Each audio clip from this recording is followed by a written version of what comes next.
नक्सलवाद से घिरे झारखंड में पुलिसिंग हमेशा चुनौती रहा है। वर्तमान में झारखंड पुलिस के मुखिया हैं डीजीपी एमवी राव। अगर डीजीपी की बात करें तो ये हमेशा अपनी पुलिस टीम को जमीनी स्तर पर काम करने का टास्क देते रहे हैं। अगर पुलिस और पब्लिक की बात करें तो इनमें सामंजस्य स्थापित करने के लिए इन्होंने सिस्टम और भ्रष्टाचार के खिलाफ आवाजें भी उठाई हैं, जिसमें बकोरिया जैसे बहुचर्चित मामले भी शामिल हैं। इस वक्त खुद हमारे साथ डीजीपी मौजूद हैं। आपका एबी न्यूज में बहुत बहुत स्वागत है। Thank you.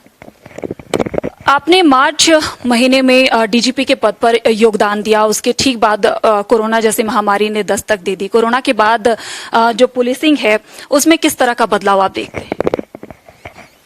देखिए, एक एक्स्ट्राऑर्डिनरी सिचुएशन है ये पूरे दुनिया के लिए, और ये जो सामान्य जनजीवन बहुत बृहत रूप से प्रभावित हुआ, और इसमें कई इंडिविजुअल का जो लिबर्टी है, फ्रीडम है, that has to be curtailed स्वास्थ्य को बनाए रखने के लिए और कोरोना वायरस का स्प्रेड रोकने के लिए। और काफ़ी सेंसिटिव इश्यू है जब आप करोड़ों लोगों का जो फ्रीडम को कर्टेल करते हैं, एंड ये जो सरकार द्वारा निर्धारित जो मापदंड गाइडलाइंस है, लॉकडाउन रूल्स है, उसका इम्प्लीमेंट करने का जिम्मा पुलिस पर है। तो आप समझ सकते हैं कि एक तरह का एक नेगेटिव इमेज पब्लिक में पुलिस के प्रति बनने का बहुत बड़ी संभावना बनी रहती है, क्योंकि आप खुद समझ सकते हैं कि किसी भी व्यक्ति का उनका लिबर्टी को हम लोग कटेल कर रहा है, कह रहा था घर से नहीं निकल सकते हो, यहाँ नहीं खड़ा रहना है, वो नहीं करना है, ये नहीं करना है, सब। लेकिन इस काम शुरू में हम लोग नहीं जानते थे कि इस की रूपरेखा क्या होगा, क्योंकि कर्फ्यू लगाया जाता है। कर्फ्यू का इम्प्लीमेंट करना, इन्फोर्स करना बहुत आसान है, क्योंकि बड़ी क्लियर है कि जो एक डिजिग्नेटेड एरिया में किसी भी व्यक्ति को बाहर नहीं निकलना है अपना घरों से, और जो कर्फ्यू पास है एग्जेम्प्टेड कैटेगरी, उनको छोड़कर किसी को नहीं आना है। तो उस समय इसका इम्प्लीमेंटेशन बहुत आसान है, इन्फोर्स करना बहुत आसान है। लेकिन यहाँ पर यह स्थिति है कि ये कर्फ्यू नहीं है, एक लॉकडाउन है कि एक कोरोना वायरस का स्प्रेड का चेन तोड़ने के लिए कि लोगों को घरों से बाहर नहीं निकलना, अत्यावश्यक स्थिति को छोड़कर, जिसमें अस्पताल जाना है, आवश्यक वस्तु खरीदने हैं, या जो आवश्यक सेवाओं में काम कर रहा है वो लोग अपना कार्यस्थल पर जा रहा है, लौट रहा है, इनको छोड़कर किसी को भी बाहर निकलने की इजाज़त नहीं है। तो वैसी स्थिति में हम लोग सोचे थे कि इसका ये काम जो है एक कन्वेंशनल पुलिसिंग के तौर तरीका से नहीं किया जा सकता है। अगर कन्वेंशनल पुलिसिंग का तौर तरीका से हम लोग स्ट्रांग आर्म टैक्टिक्स से कि निकलेंगे तो पीटेंगे, मारेंगे, या नहीं तो जेल भेज देंगे, ये कहने से ऑलरेडी जो तनाव में एक तरह का कठिन परिस्थितियों में गुजरने वाला जो लोग है, तो उनके मन में और ज़्यादा एक तरह की अशांति और एक असुरक्षा की भावना उत्पन्न होने की, और जनरल कानून के प्रति एक तरह का रिसेंटमेंट, वो रूल्स के प्रति रिसेंटमेंट उत्पन्न होने का संभावना बनी रहती है। तो हम लोग सोचे थे कि ये समय है कि लोगों के साथ मिलकर उनको समझा के उनका सहयोग से ही ये काम संभव है। और फॉर्चुनेटली लोग बहुत अच्छे हैं, और अधिकांश लोग जो है जो स्वेच्छा से अपना ये रूल्स को अपना आप फॉलो किया, तो किसी को कहने की जरूरत बहुत लोगों को नहीं पड़ा। बहुत कम लोग हैं जो नासमझी में या शरारती तत्व कुछ है जो इस लॉकडाउन प्रिंसिपल का वायलेट करने की कोई कोशिश किया, तो बहुत कम लोगों को संभालने में कोई दिक्कत नहीं थी। साथ साथ हम लोग इस समय कई लोगों को खाने की कमी रह गई, तो चाहे वो कोई दूसरा जगह से आ गया है या नहीं है, तो रोजी रोटी बंद हो जाने के कारण उनका खाना नहीं मिल पाता है। इसलिए कि हम लोग सभी थानों में एक कम्युनिटी किचन का संचालित करके सबको कुक्कुट फूड देना भी शुरू किया, जिसकी मटेरियल झारखंड सरकार के सिविल सप्लाईज डिपार्टमेंट द्वारा हमको सप्लाई किया गया था। और इसमें सरकार के सीनियर ऑफिसर्स के, मुख्यमंत्री महोदय का बहुत बड़ी सपोर्ट रहा तो इस बदलाव के काम में। और लगभग 30 लाख से ज़्यादा अभी तक हम लोग कुक्कुट फूड सप्लाई किए थे जो ज़रूरतमंद लोगों को इस दरमियान। साथ साथ उस समय ना तो कोई पब्लिक ट्रांसपोर्ट अवेलेबल था, टैक्सी भी नहीं ले जा सकते हैं, आपको मिलेगी नहीं। और हम लोगों का कंसर्न था कि जो अकेले रहने वाले सीनियर सिटीजन्स के बारे में, कि उनको छोड़कर घर में कोई एबल बॉडीड पर्सन है ही नहीं है। मान लीजिए अचानक उनको कोई स्वास्थ्य की समस्या हो जाती है, नहीं तो उनको जो प्रिस्क्रिप्शन मेडिसिन लाने की जरूरत है अपने से नहीं जाकर ला सकते हैं। तो हम लोग ये सोचे थे कि एक ये इनका भी सेवा होनी चाहिए और देखभाल होनी चाहिए ठीक ढंग से। तो हम लोग बताए कि आपको किसी को भी सीनियर सिटीजन्स को जो अकेले रह रहा है अस्पताल जाने की जरूरत पड़ेगी या स्वास्थ्य की कोई शिकायत होती है तो तुरंत किसी भी समय 24 घंटे में फोन कीजिए, पुलिस अफसर जाके आपको नजदीक के स्वास्थ्य सेवा जो भी है अस्पताल वहां पहुंचाएंगे। और आपको दवा लाने की जरूरत है तो प्रिस्क्रिप्शन दीजिए, हम लोग आपको दवा लाके घर पर आपको पहुंचाएंगे। ये भी काफी अच्छी तरह से यूटिलाइज किया गया काफी लोगों से। और इसका हम लोग पूरे राज्य भर में को हम लोग इम्प्लीमेंट कराए, आज भी वो जारी है। और जब तक लॉकडाउन का किसी न किसी रूप से रूल सिंपल एनफोर्स रहेगा तो इन सेवा कार्यक्रमों को हम लोग जारी रखेंगे। और एक बड़ी परिवर्तन आपको देखने के लिए मिलेगा, जो पुलिस और अपने पब्लिक के बीच में एक अच्छी सौहार्दपूर्ण वातावरण आज बनी है। और इस मोमेंटम को हम लोग आगे भी जारी रखेंगे कि यू विल सी ये totally different face of the force, जहां पर एक आम नागरिक पुलिसकर्मी को देख के सुरक्षित महसूस करेंगे, वहीं पर एक अपराध कर्मी उनको देख के डरेंगे। ये इस तरह का सिचुएशन हम लोग देखना चाहते हैं इन ड्यू कोर्स, और बहुत जल्द इसको देखने के लिए मिलेगा आपको। नई जवाबदेही आपको मिली, अभी कुछ ही वक्त हुए, लेकिन आप इस नई जवाबदेही से कितने संतुष्ट हैं और आपने आउटपुट दिया उससे आप? देखिए, चैलेंजेस बहुत है। हम लोग ये कह नहीं सकता है कि हम लोग पूर्ण रूप से संतुष्ट है। बहुत सारे चैलेंजेस है कि एक बदलाव के दिशा में कभी कभी कुछ रेसिस्टेंस भी फेस करना पड़ता है। आपको जैसा हर जगह पर होती है, पुलिस विभाग में बहुत बड़ी संख्या में 60-70 के लगभग पुलिस बल की संख्या है, और होमगार्ड्स है, अन्य जो केंद्र बल का जो सदस्य यहाँ पर हम लोगों के सपोर्ट में काम करने के लिए आए हुए हैं। इतना सारे लोगों का सहयोग से बहुत सारे काम करना है। और निश्चित रूप से कुछ रफ एडजस्ट है जिसको अभी स्मूदन करना जरूरी है। एटीट्यूडनल चेंज एक बहुत बड़ी चीज है, तो एटीट्यूडनल चेंज के लिए एक प्रॉपर एनवायरनमेंट का भी क्रिएट करना है। मैं केवल ये नहीं कह सकता लोगों को कि नहीं आप अच्छी तरह से हम बता रहा है रूल बुक के अनुसार इस तरह से काम कीजिए। वो काम करने का एक सही वातावरण बनाना हम लोगों का जिम्मा है। अगर एक इकोसिस्टम हम लोग ऐसा नहीं बना पाएंगे जिसमें हमारे पुलिसकर्मी अपना संपूर्ण जवाबदेही के साथ, एक कमिटमेंट के साथ लोगों का सेवा कर सके, वो करने के लिए तैयार है। वो आज भी तैयार है, कल भी तैयार थे। लेकिन एक इकोसिस्टम की बात है कि जहां पर उनको वो काम करने का एक सही वातावरण का तैयार करना, वो सीनियर लीडरशिप की, पुलिस लीडरशिप की जवाबदेही है। तो उसमें हम लोग लगे हुए हैं। अभी बहुत हद तक हम लोग इसको बना पाए और बहुत करना बाकी है। आने वाला दिनों में आप देखेंगे एक बहुत ही अच्छे वातावरण बनेगा जहां पर एक निडर होकर कानून को ही हमारा लीडिंग लाइट है। कानून ही हमारे बाइबल, कुरान, गीता, जन व्यवस्था और जो भी आप जिस धर्म का भी उनका होली बुक समझे, तो police holy book is law and we are bound by law, will be loyal to law, and हम लोग संपूर्ण जवाबदेही के साथ लोगों का सेवा करेंगे। आपने अभी तक के अपने करियर में हमेशा ही प्रो पब्लिक पुलिसिंग की वकालत की है, इसमें आप कितना सफल हैं? देखिए, बेसिकली पुलिस का एकमात्र यही धर्म है कि हम लोगों का सेवा करना है, कानून का अनुपालन कराना है, कानून का रक्षा करना है, क्योंकि rule of law is the only thing which ultimately makes a society civilized और सिटीजन सेफ। एक नागरिक का सुरक्षा उसी में है कि कानून का शासन होना चाहिए,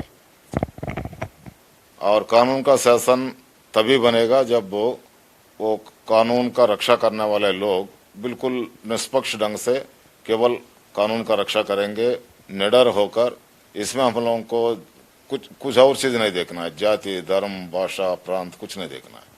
तो कानून का इम्प्लीमेंट करना है बिल्कुल निष्पक्ष ढंग से, और सही में एक अच्छी सेवा तभी दे पाएंगे जब हम लोग इन सब चीजों से उठकर निष्पक्ष ढंग से काम करना एक चीज हुआ। दूसरा एक एक्सेसिबिलिटी। तो जब तक पुलिस ऑफिसर्स पब्लिक के लिए हर समय उपलब्ध नहीं रहेंगे, किसी भी तरह से वो लोग मिलना चाहता है तो मिलेंगे नहीं, तब उनका समस्या क्या है हम लोग समझ नहीं पाएंगे, तो वो समस्या दूर कैसे करेंगे। तो फर्स्ट स्टेप में हम लोग देखे थे कि सबको एक्सेसिबल रहना चाहिए, एंड डिफरेंट प्लेटफॉर्म्स पर, चाहे आके स्वयं आके मिले, जो इस कोविड-19 का टाइम में इसकी संभावना बहुत कम है। हम लोग भी डिस्करेज इसलिए करते हैं कि आके मिलने में कि संक्रमण रोके, और बहुत ही अत्यंत आवश्यक परिस्थिति में ही लोगों को सीधे मिलते हैं। अदरवाइज फोन पर हम लोग हमेशा अवेलेबल है, वेरियस सोशल मीडिया प्लेटफॉर्म्स पर झारखंड पुलिस अवेलेबल है।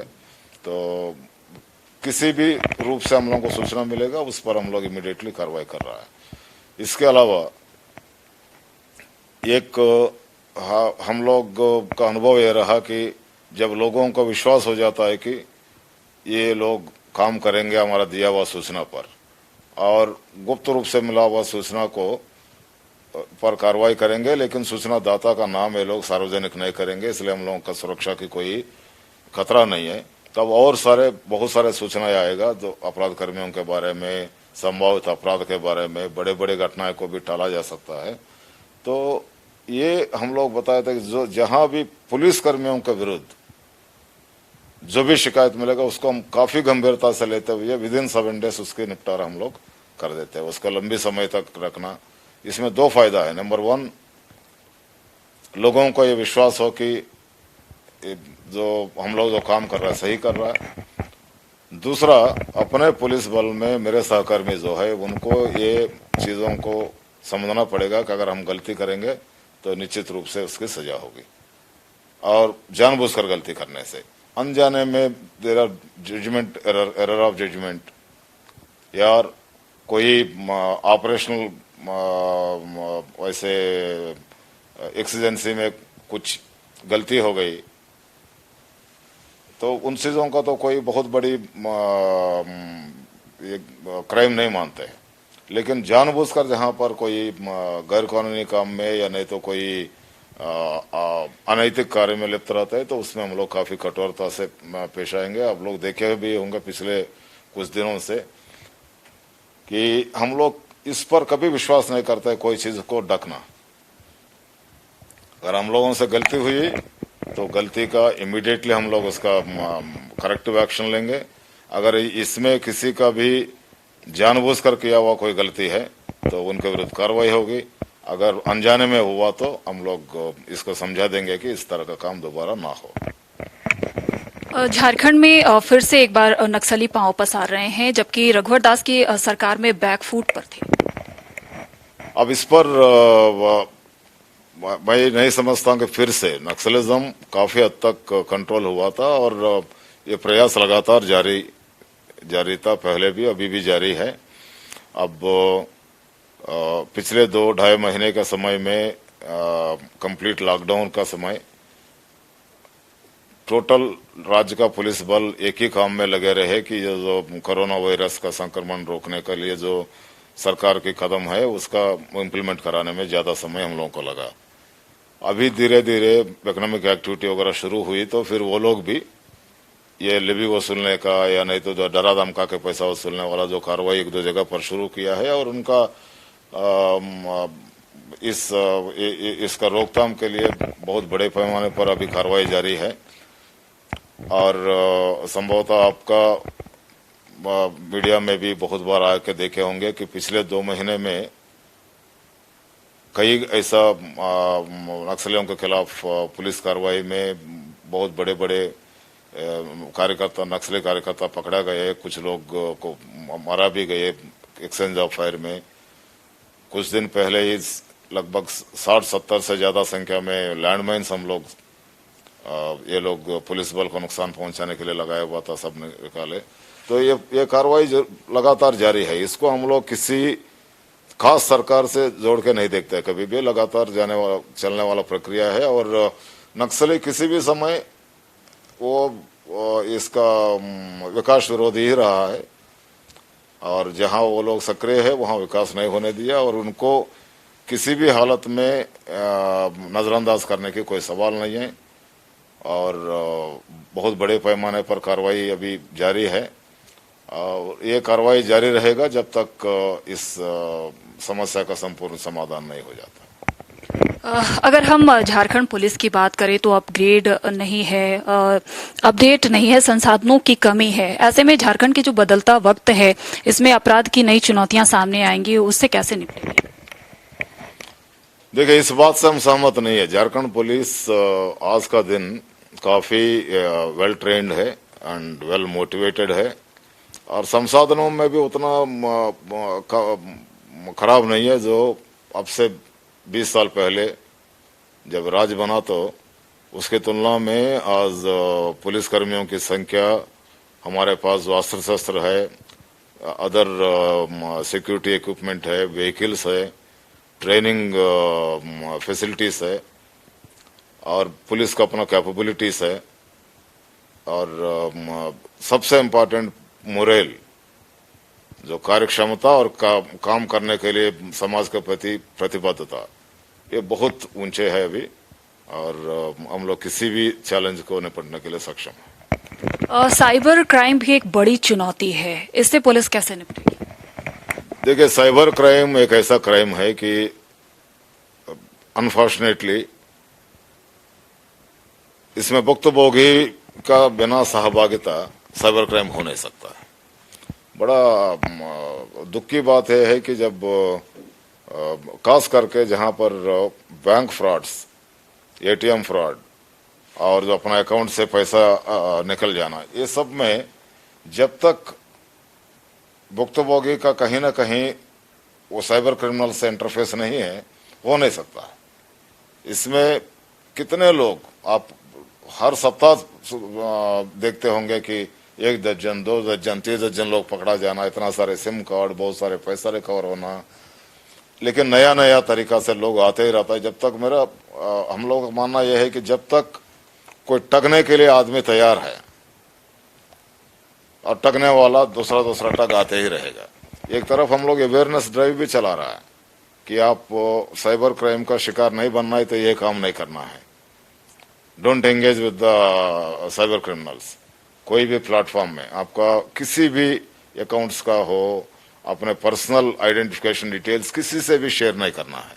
लेकिन दुर्भाग्य है कि अब पता नहीं हम लोगों को इतना पंचतंत्र का कहानी में भी जब कबूतर जंगल के ऊपर से जा रहा है तो नीचे धान चावल देखा तो लोग बता देगा जंगल के बीच में चावल क्यों आएगा, मत जाओ। तो उसी का आज हम लोग ध्यान में रखना है कि आपको अगर अनायास, बिना मांगे, बिना मेहनत किए कहीं कोई कहता है कि आपको कुछ पैसा आ रहा है, आप लॉटरी टिकट खरीदे ही नहीं है, आपको लॉटरी लग गया, आपका जीमेल आईडी को लॉटरी लग गया, आपका मोबाइल नंबर को लॉटरी लग गया, ये तो क्यों मानते हैं लोग इसको? मेहनत करने पर नहीं पैसा मिलता है तो आपको बैठे बैठे मिल जाएगा तो खुद पड़े लेने के लिए और आपका बैंक अकाउंट साफ हो गए। तो एक अवेयरनेस। दूसरा है कि बच्चों को, जो अबोध बच्चे हैं, कम उम्र वाले हैं, जानते नहीं है कि इसमें जो साइबर स्पेस में क्या खतरा है। तो मैं मानता हूं कि कम से कम 16 साल का उम्र पार होने तक बच्चों को सोशल मीडिया में अनअटेंडेड नहीं छोड़ना चाहिए।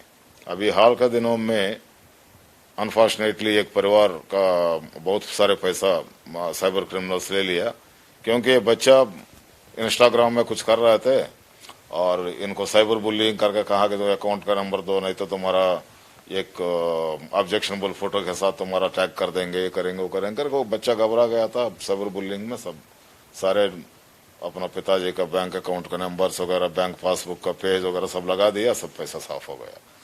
तो जागरूकता, जैसा हम लोग अपने बाहर निकलते समय अपना घर को कमरा को ताला लगा देते हैं, उसी तरह से बच्चों को सीखने दीजिए सोशल मीडिया में, लेकिन उनको वो क्या कर रहा है आप देखते रहना है और ये सारे डिटेल्स जो है उनका पहुंच में नहीं रखना है। और खास करके मैं पेरेंट्स से यही अपील करना चाहता हूं कि please observe the online activity of your children, तो not only for cyber crime but for their mental health also, very dangerous.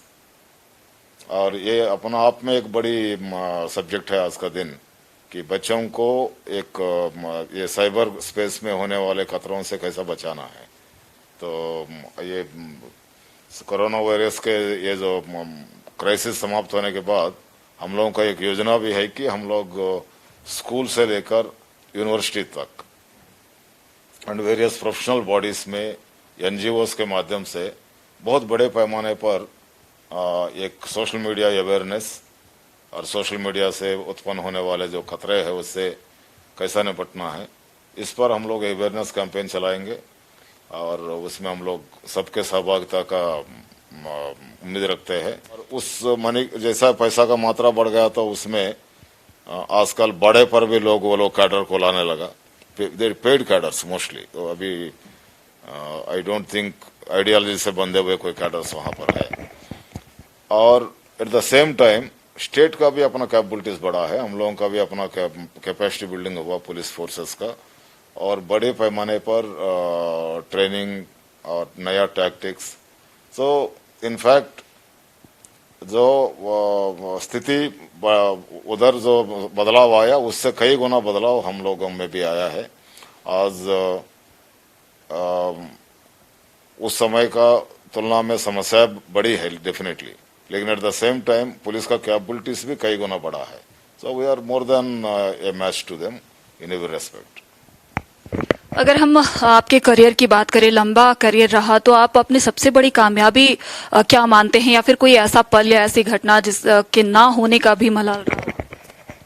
देखिए ऐसा नहीं है। अब कोई if somebody wants me to sum up the career of more than 3 decades, तो हर जगह अपना अपना एक खासियत रखता है और हर समस्या का एक अपना एक निष्पादन एक निराकरण करने का तरीका है।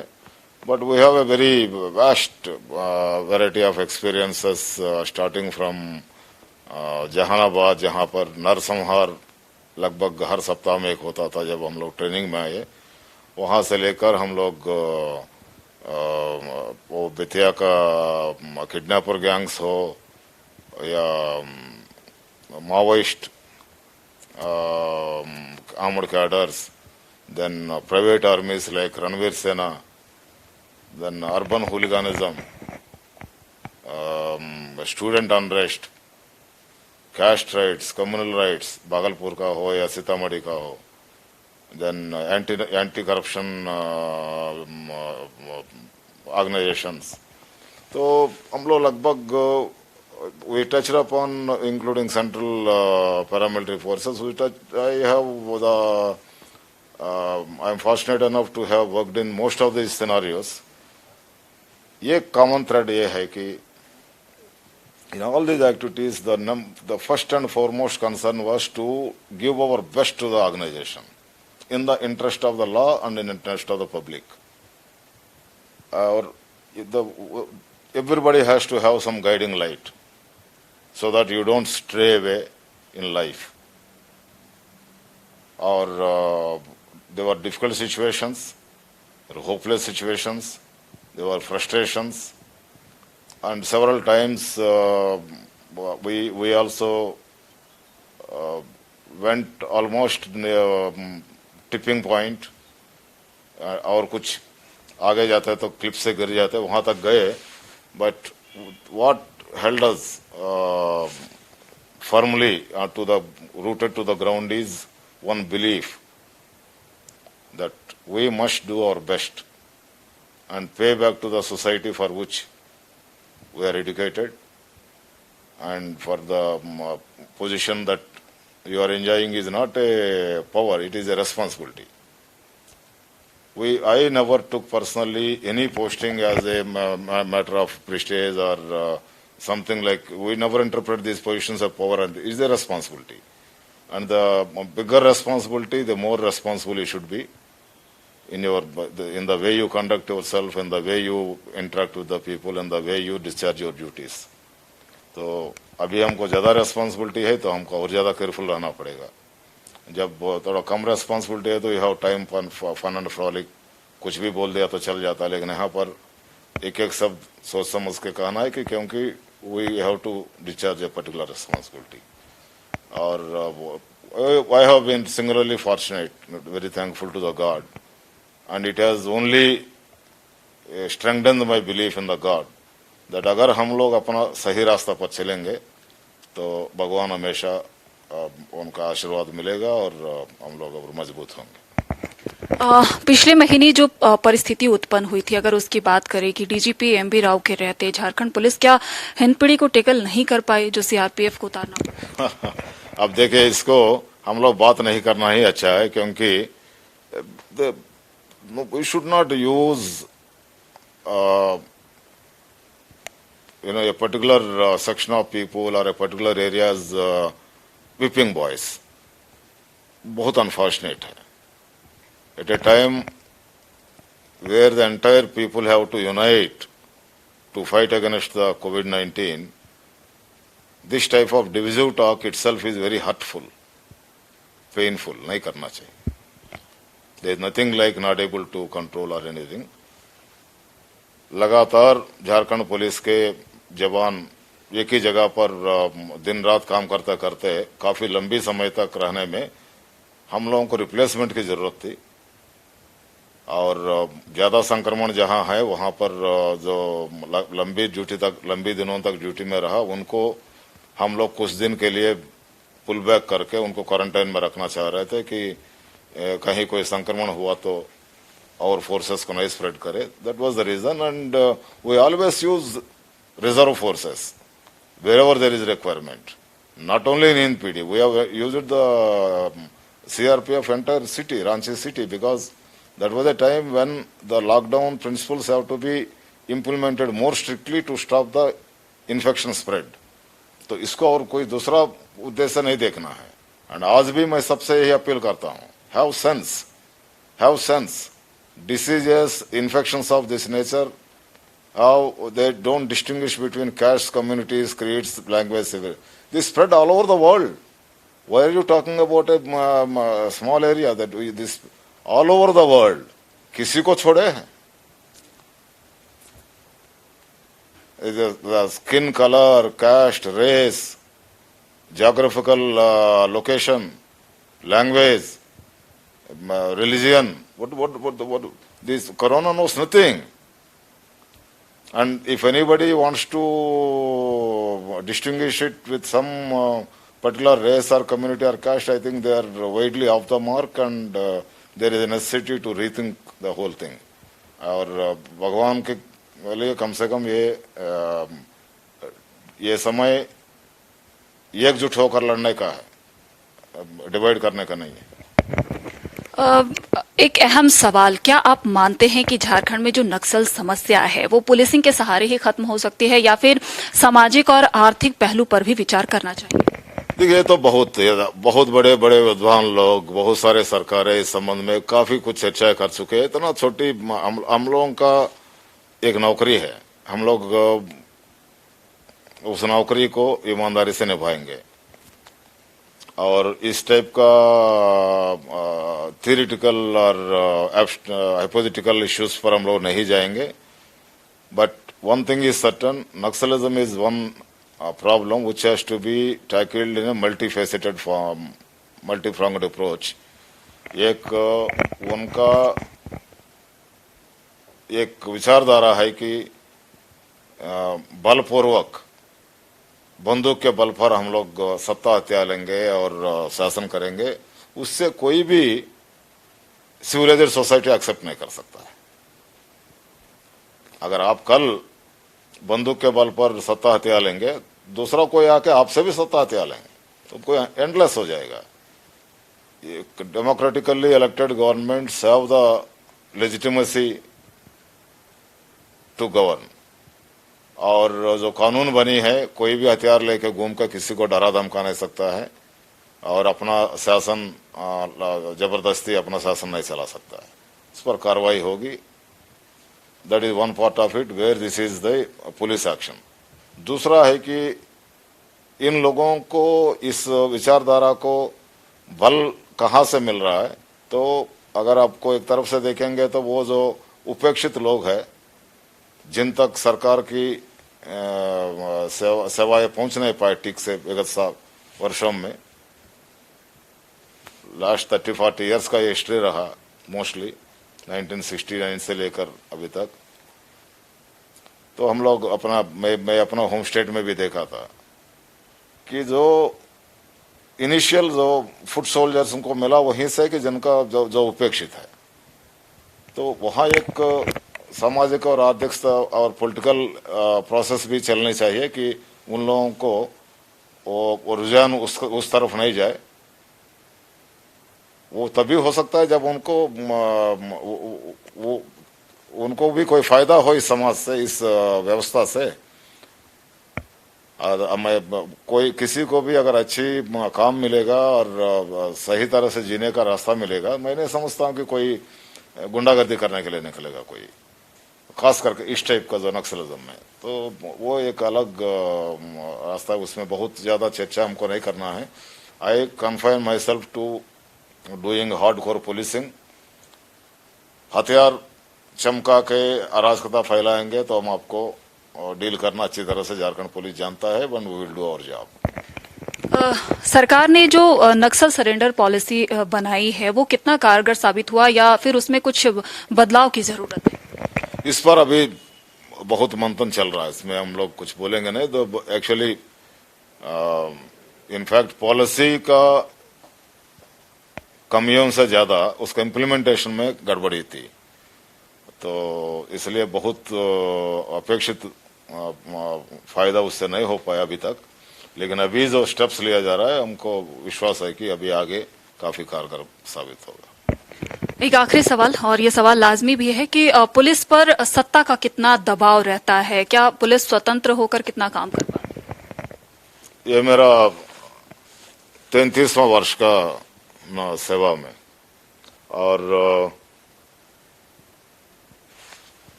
मैं अपने बारे में कह सकता हूं, हम दबाव में आके कभी नौकरी नहीं की, न करने वाले.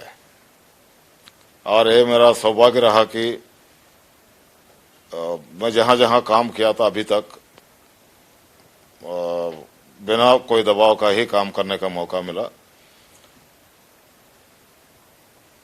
अब is a matter of interpretation. बहुत लोग, मैं आपको simple and very crude manner में बताना चाहता हूं, मैं अपना स्वार्थ के लिए कोई गड़बड़ी कर दिया, then I am prone to pressures. लोग कहेगा तुम ये कर दिया ना अपने लिए, तो हमारे लिए भी ये करो, तब आप बच नहीं सकते हैं. हम लोग दबाव में इसलिए नहीं आते कि हम लोग कोई स्वार्थ के लिए नहीं करते, इसलिए इसकी चिंता हमको नहीं है. दूसरा, किसी का भी कोई मामला लेके कोई आ सकता है, कोई शिकायत करने, उनका अपना प्रॉब्लम क्या है बताने के लिए. अगर वो मात्र वो शिकायत लेके आने से ही अगर आप समझेंगे कि आपके ऊपर दबाव डाल रहा है, वो गलत है. लोग आते हैं, जनप्रतिनिधि आते हैं, एक्टिविस्ट आते हैं कि ये फलाना मामला है, हम आपके सामने लाया, तो that has to be dealt with as per law. उसमें आप दबाव महसूस करेंगे तो it can't be helped. Again there is some attitudinal problem with you.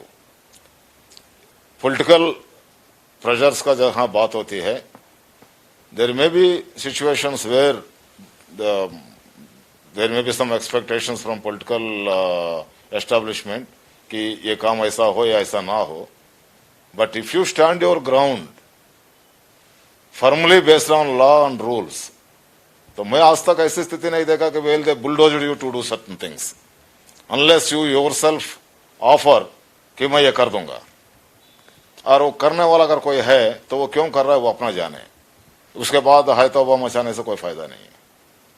But it is a very debatable point and you also must understand the political pressure aspect is specific to people. Again, if I am willing to be pressurized, there will be pressures. If they know you, you know them, there is a way of working. शुक्रिया हमारे साथ बात करने के लिए। तो आपने देखा कि तमाम हालात पे हमने डीजीपी से चर्चा की और इनका जो खास एक मकसद है कि पुलिस और पब्लिक के बीच जो खाई है उसे पाटने की, और आने वाले समय में इनकी जो कोशिश है वो लगातार जारी रहेगी। और जिस तरह से अभी कोरोना संकट में जो परिस्थितियां उत्पन्न हुई हैं, जो लोग परेशानी झेल रहे हैं, उन सभी लोगों तक सहायता पहुंचे, ये भी इनका एक मकसद है। कैमरा पर्सन अरुण के साथ मैं प्रियंका मिश्रा, AB न्यूज, रांची।